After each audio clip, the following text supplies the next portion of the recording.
The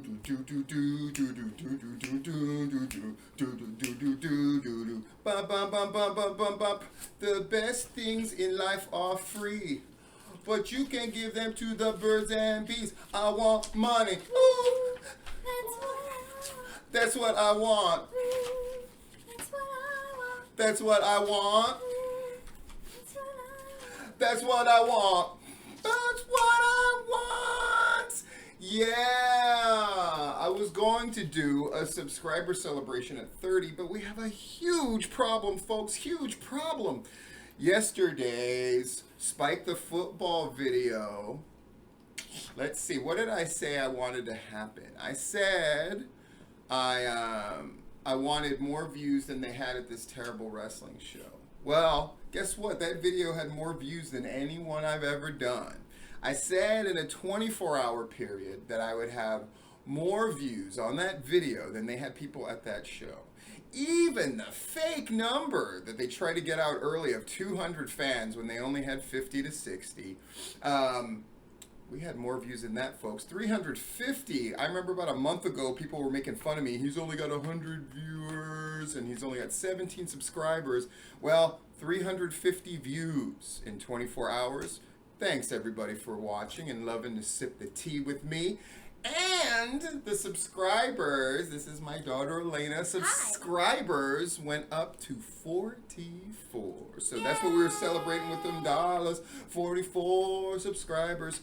What's the other thing I said? Usually people don't click like on my videos, really. But I said I wanted at least a like for every person that legitimately paid to go to that show. And guess what happened? Guess what happened? 30 likes, which is how many people paid for the show, plus one dislike, which I'm going to count. And we all know who that one dislike probably was. And guess what, dummy, who did the one dislike? You helped push it over the top. 31, which is more the people that paid to go to that show. So I win, I win, I win. But why am I doing this video? Why am I doing a but wait, there's more for my Spike the Football? Because how many people messaged me telling me all these things about Eric Nelson and all these things about the barbecue meet and greet event that he had today, and all these things about the money involved in the show, and all these things involved with the locker room and the show itself, and all these things that I'm going to share with you right now. But I tend to not use very family-friendly language. So Elena, my lovely daughter, if you could please. Take this money. I can do that. Yay, college fund. Grab it all. I'm going to Dunkin' Donuts after this. Yeah, fine. I'll leave eventually. Bye. You really just grabbed all that money. Now I just grabbed all that money. Spill all the tea, Dad. Good luck. My kid just made $44. It's a little bit more than most of the wrestlers on that show. Are you ready to start? Of course you are. Of course you are. Where do we start? Oh my gosh. Let's start with something strong. So there were a couple of things that I was incorrect about. Eric Nelson didn't lose $15,000 because he conned other people, apparently. This is what I've heard.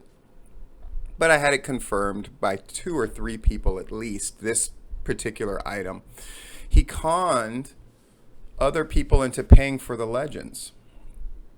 And the legends, for the autograph signing part beforehand, were not thrilled when there was no signage, when it was clear no promotions got done by the promoter, Eric Nelson. So poor people are left holding the bag. And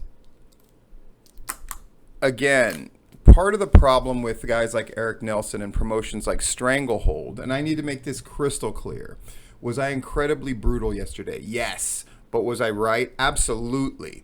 Why am I so brutal about it? because as somebody who's been involved in pro wrestling, and by the way, all the messages that I got, messages about like, oh, you're in Florida, what influence should you have? You tell me, what influence do I have? All the fucking influence. You know why? Because I know the deal. I ran a successful show. Hell, all of you guys that secretly hate me or publicly hate me, you're probably using guys that I trained. Duh. Right? Well, part of the problem, a big part of the problem with guys like Eric Nelson, if you don't want a wrestling commission in Georgia, which I would hope you don't want, like a truly influential, powerful one that's all in everybody's Kool-Aid, then guys like Eric Nelson are going to make that happen by being so underhanded and incompetent, right? Here's another problem with them. When they burn up people's goodwill and wrestling capital, it makes it harder for everybody else to do business. A guy like Eric Nelson makes it so the guys who put up the money for those legends, do you think they're going to want anything to do with the state in Georgia in general and wrestling in it? Of course not. Right? They wasted their resources and saw a guy who billed himself as this great promoter as much as he bills himself as this great manager. By the way, that's so fucking offensive to me. It's so horribly offensive, and it should be offensive to everybody. It should be offensive to Jeff G. Bailey, and offensive to Dan, and offensive to Doc Brock, and offensive to Logan Chase, and offensive to Matt Hankins, and offensive to every manager that really does this shit. That this guy calls himself a promoter who isn't. By the way, I wish I could put quotes around promoter when I talk about Eric Nelson, because it's clear he didn't promote a damn thing. And he managed to con somebody else into paying for the legends for him, apparently. Here's examples of the booking decisions that were being made. By the way, there was no locker room leader. Apparently it was just a clusterfuck. That 51-person battle royal, which went on last. Oh my God, how terrible is that booking? You want worse? They were going to put it before intermission. You want worse? They were going to do a 51-person battle royal rumble style with one person entering every 2 minutes. Folks, do the math on that one. I'm Asian, I'll help you out. You start with 2. That leaves 49 other people to enter every 2 minutes. That's 98 minutes. That's over an hour and a half of just people coming to the ring. What the fuck? Apparently the tag match with Animals guys, right? Crimson, the War Kings.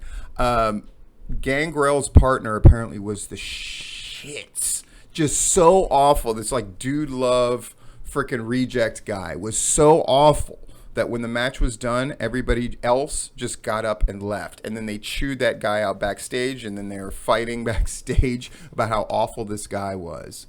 So you get these legends in the ring to do this big thing. It was the only video that was good in the whole promotion was the War Kings thing. And then you put a guy there to get the rub, and he shits the bed and makes us all fucking look bad, guys. So bad. Holy crap. The autograph signing beforehand, apparently the only people walking around were the shittier guys in the Battle Royal getting autographs and marking out for the legends in their shit Walmart gear. It's a fucking disgrace and an embarrassment. Have I painted a picture of this thing enough for you yet? Well, wait, there's more, folks. There were wrestlers that canceled, and we're going to get to one prominent wrestler that canceled, and a rumor that involves me about that shit that they're trying to spread. That's how we're going to end this thing. Wait till you hear this bullshit, how they're trying to put it on me that this show bombed. Wait for that shit. That's the fucking cherry on this shit sundae. But there were a couple of wrestlers who canceled in the Battle Royal, like weeks beforehand. They sensed danger, right? They were smart. They saw that this was going to be a shit show, and they didn't really want any part of it. So they contacted Eric Nelson like pros, to their credit. And they said, like, we just got a bad feeling about this. And Eric Nelson's response, and this was at least a few weeks before, like 3 or 4 weeks before, his response was, yeah, I have a bad feeling too. So he knew that this was going to be a shit show. But if you look at posts that he did and Stranglehold did in the weeks leading up, why didn't they fucking cancel this shit? Instead of going, I look at that building and I get inspired and this is going to be great. And here's a picture of me and my fucking bat boy ears in front of the fucking building and I'm the manager of champions and all this shit. Why is Eric Nelson talking more about how he's the manager of champions than promoting that fucking show? If you just look at that Facebook page for Stranglehold, there's three, multiple people pointed this out to me. They have 3 events pages for the event that happened last night, and none of them had a link to buy tickets on them. About the tickets, I wasn't going to say this before because I hadn't had it confirmed, but all you had to do was look at the time of events and realized people were like, how could they have less than 30 sold if they had 31 sold as of the time of the autograph signing? Here's how. And this is fucking embarrassing. When I first looked and said it in the video, they had 3 in general seating and 3 on the floor seating, including one sucker that bought a $100 ticket. That person probably should go hang themselves for their stupidity. But, you know, it's your money, do what you want, right? So they had those 3 tickets, those 3 tickets. When I pointed that out in the video, over the course of the next 2 days, an entire row of $35 tickets got purchased very suspiciously. And so I thought to myself, like, that's obviously fake. And it was confirmed by 2 different people that indeed it's basically Eric Nelson buying tickets himself to make it look better on the website. Fucking sad. Fucking sad. But wait, there's more. So they had separate locker rooms, and I just thought this was an interesting tidbit, and it's sort of an indication of the character of guys. That the big payout guys, as a couple of people put it, had their own locker room, right? The stars, the quote-unquote stars. But to their credit, these are the guys that went in and interacted with the boys in the regular locker room. Animal, Ricky, you gotta fucking love, come on, Rock and Roll Express, bro. And War King were interacting with the boys beforehand. Good for them. Good for them. I got this message more than any other because there was some debate, like somebody was trying to say there was 200 people. Fucking Jesus.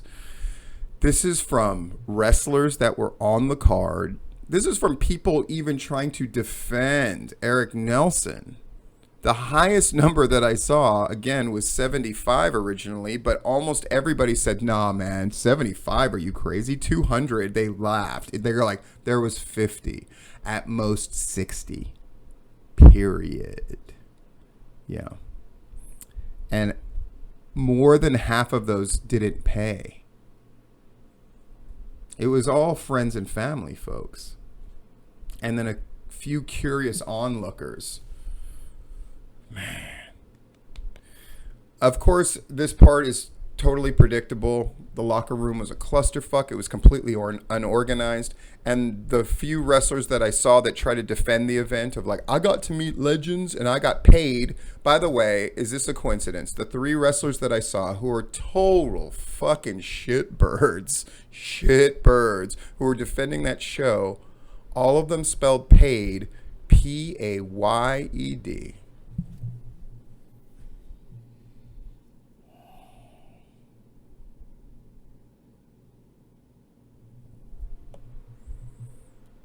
I guess it is called a spelling bee, not a spelling shitbird.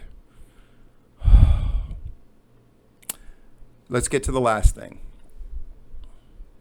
So, Eric Nelson and his ilk were spreading the rumor. By the way, I also got like these anonymous death threat things. That's neither here nor there. I thought it was noteworthy. And of course, I can't quite pin that on anybody. Just know that is even sadder. That somebody, whoever it was, whoever they were inspired by or whoever they were told to do it by, to send me anonymous messages threatening my life. Just know that my reaction was joy and glee at getting them. Yeah. Just like it was joy and glee of, when I hit 10 o'clock and looking, did I live up to what I said? And I saw there were 350 views for the video, which is more than everybody who was in the building, including the people who had to clean up after. Not that there was a lot to do in that regard. And subscribers went up. And a whole bunch of people got in contact with me who I hadn't heard from in months and in some cases years. And a lot of people behind the scenes telling me, man, go. And we need to get these kind of guys out of wrestling or need to expose them. It makes me very happy. And to the people who sent me messages, including my favorite, which I'm going to read now, quote, I ended up over-fertilizing the grass this year and now have numerous brown spots. In my ignorance, I have completely strangleholded my freaking lawn. All the people who were sending me jokes with stranglehold as the punchline when something screwed up horribly. Dark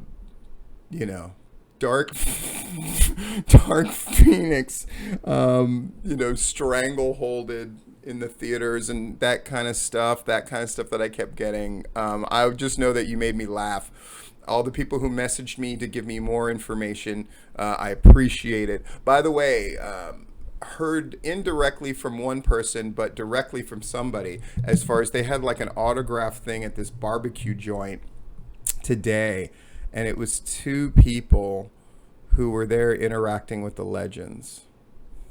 Two. And Eric Nelson was there. And I'm just saying that this is what I'd heard indirectly from one source and directly from another. That Eric Nelson seemed like he was tweaking or coked out. More than one person said that. Am I saying that he took drugs? No. I'm sure he was just freaked the fuck out. And to Eric Nelson's credit, I can't believe I'm giving him credit for anything, but I'll give him credit. I can't believe he showed up for the fucking barbecue thing today, even though he apparently left early and he was just yelling and screaming on his phone the whole time. But, just another case where he's probably blaming other people for that colossal failure. And by the way, ending the show with that ridiculous promo, throwing the belt away and all that stuff. But then he ended it with like his warning to the independent wrestling world, like, I'm not done. Look out, wrestling world. Holy fucking shit, the delusion. After all of that stuff, to try to make it about himself and his statement on the wrestling world. I mean, get this fucking Mark out of there. Just get him out of there. It's fucking embarrassing. But let's get to the last horrible thing. So, in addition to death threats, which again, I can't confirm or deny that they were sent by Eric Nelson or even Eric Nelson's people, who knows, who gives a fuck. But one thing that they did definitely do was Eric Nelson was trying to blame me for the attendance. Not in the positive way, which is people actually showed up because I'd set up what a train wreck and a clusterfuck it was going to be. And so people went there out of curiosity, which is absolutely true. But no, he was spreading the rumor to cover his own ass that I told everybody that the show was canceled.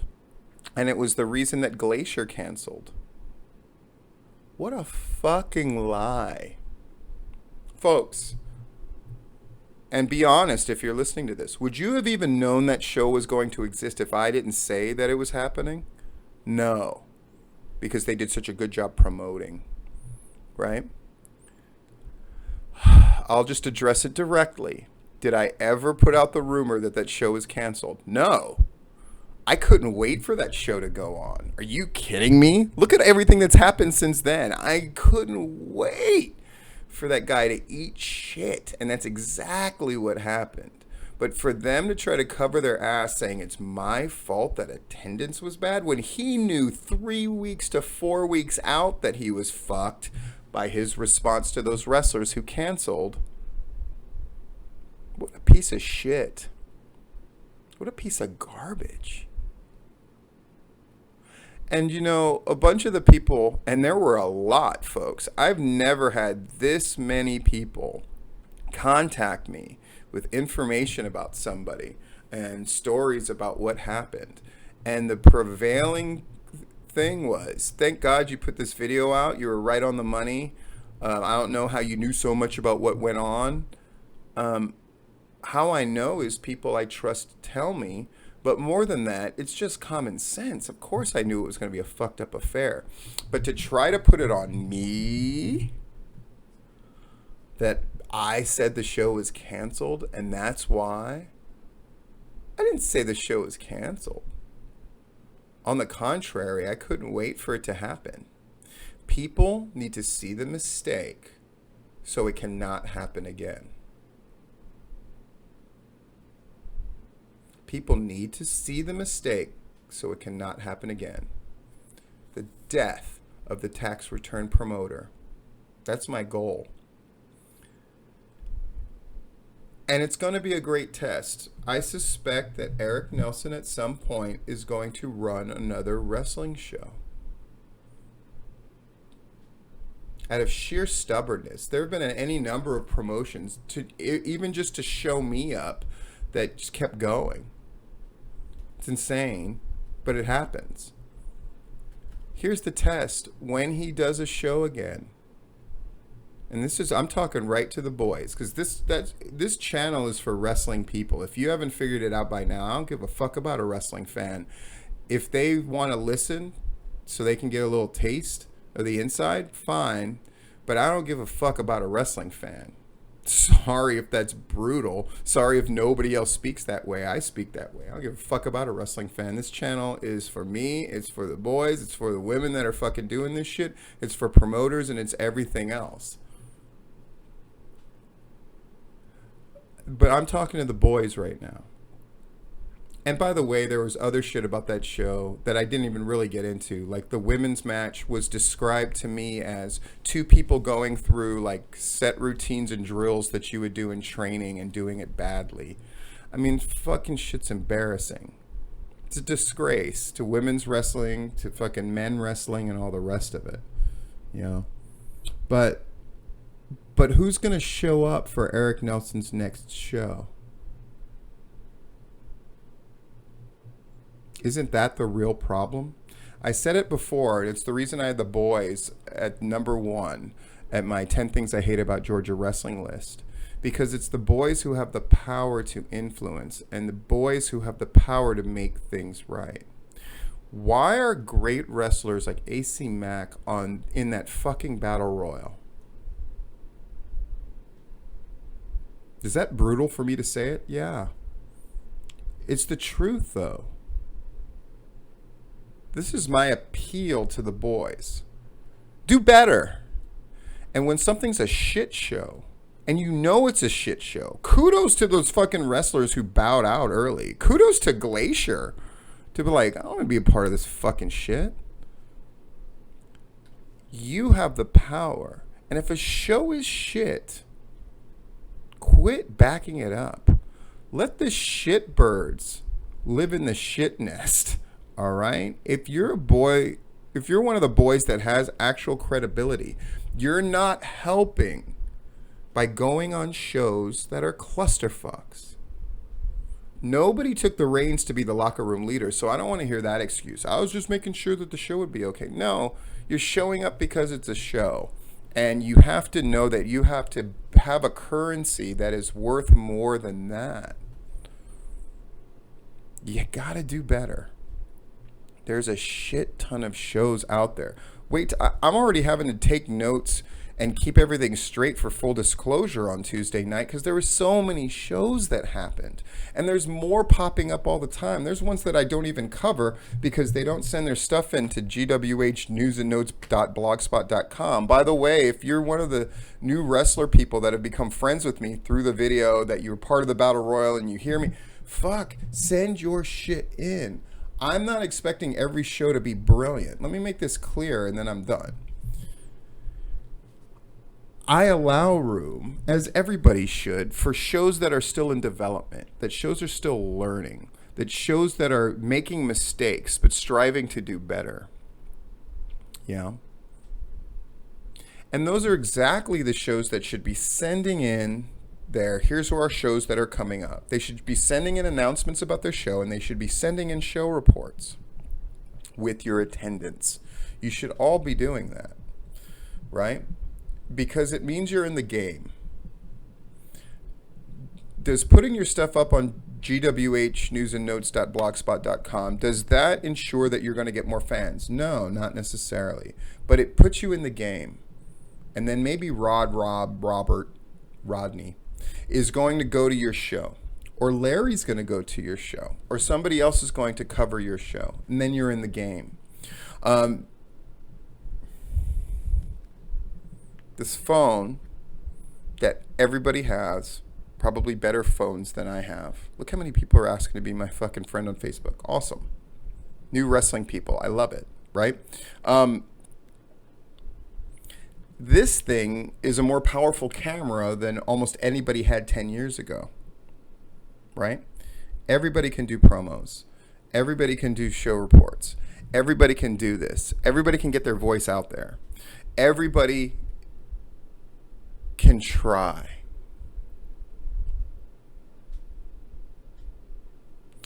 But people like Eric Nelson and groups like Stranglehold hurt us all. And this is just me being real. They hurt us all. You know how many times when I was doing Platinum Championship Wrestling, and we ran a shit ton of different venues, more than anybody, right? The work that I did, I'm just going to pat myself on the back. The work that I did talking us into place after place after place was unbelievable, because most of them had been burned by some pro wrestling shit group that fucked it up for everybody else. And so this is my appeal to the boys. Be more discerning. Respect yourself. There will never be a case where a promoter, no matter how shitty or awful they are, can't get people. You can always get people, but let them get the shitbirds, and let the shitbird shows be exactly what the fuck they are. Do better. This has been But Wait, There's More. And in the thanks to all our lovely subscribers and viewers. Yes, I'm here still. Have a nice day.